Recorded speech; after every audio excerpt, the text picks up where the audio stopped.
যারা শেষ রাতে উঠে আল্লাহর ইবাদত করে, আল্লাহ পাক রব্বুল আলামিন তাদের জন্য জান্নাতের ঘোষণা দিয়েছেন, বলেন সুবহানাল্লাহ। এই রাতের শেষ সময় আল্লাহ পাক রব্বুল আলামিনের দুইটি নাম পড়ে যদি আপনি দোয়া করতে পারেন, আল্লাহ পাক রব্বুল আলামিন আপনার নেক আশাগুলো কবুল করবেন, বলেন সুবহানাল্লাহ। আমরা দোয়া করতে জানি না কোন সময় দোয়া করতে হয়। মুমিন তো এমন থাকবে যে ঝোঁক বুঝে কোপ মারবে, ঠিক কিনা? কোন সময় দোয়া করলে আল্লাহ তাআলা কবুল করে সেটা আমরা অনেকে জানি না। তাহাজ্জুদের সময় আল্লাহ তাআলা প্রথম আসমানে আসেন, সুবহানাল্লাহ বলতে পারলেন না? আল্লাহ পাক রব্বুল আলামিন প্রথম আসমানে এসে বান্দাদেরকে ডাকতে থাকেন।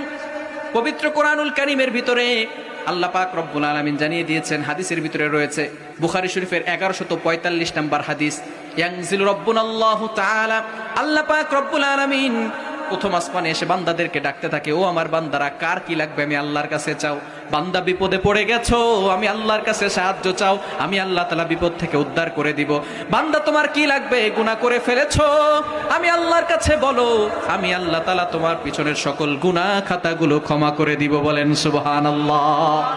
এই সময় আল্লাহ তাআলা প্রথম আসমানে এসে বান্দাদেরকে ডাকে। মুয়াজ্জিন 5 বার বান্দাদেরকে ডাকে, হাইয়া আলাস সালাহ, হাইয়া আলাল ফালাহ, কাম টু দা সাকসেস, সফলতার দিকে আসো, কল্যাণের দিকে আসো। একটা সময় আল্লাহ তাআলা নিজে বান্দাদেরকে ডাকতে থাকে, সেই সময়টা হচ্ছে তাহাজ্জুদের সময়, যখন পশু পাখিগুলো ঘুমিয়ে থাকে, সকল মানুষগুলো ঘুমিয়ে থাকে। এমন সময় যদি আপনি নামাজে দাঁড়ান, আল্লাহ পাক রব্বুল আলামিন শুধু আপনার উপরে খুশি হয় না, আপনার দিকে তাকিয়ে তাকিয়ে আল্লাহ তাআলা মুস্কি হাসি দিতে থাকে। অনেককে হাসাইছেন, এবার আল্লাহকে একটু হাসান। তাহাজ্জুদের নামাজ পড়েন, তাহলে আল্লাহ তাআলার অতি নিকটে চলে যেতে পারবেন। এই সময় আল্লাহ পাক রব্বুল আলামিনের দুটি নাম পড়বেন।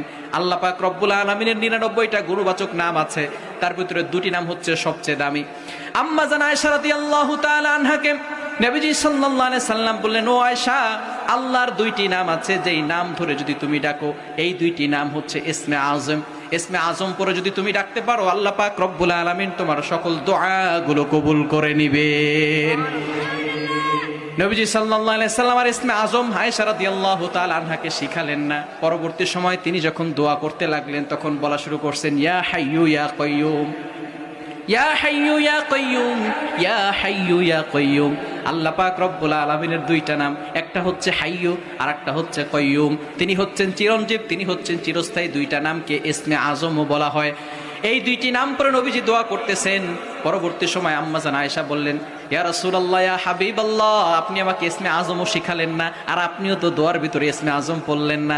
আপনি দেখি যখনই দোয়া করেন তখন ইয়া হাইয়ু ইয়া কাইয়ুম পড়েন, ইয়া হাইয়ু ইয়া কাইয়ুম পড়েন। নবীজি বললেন, ও আয়েশা, তুমি তো ইসমে আজম শিখে গিয়েছো, আমি যে ইয়া হাইয়ু ইয়া কাইয়ুম পড়েছি এটাই হলো ইসমে আজম।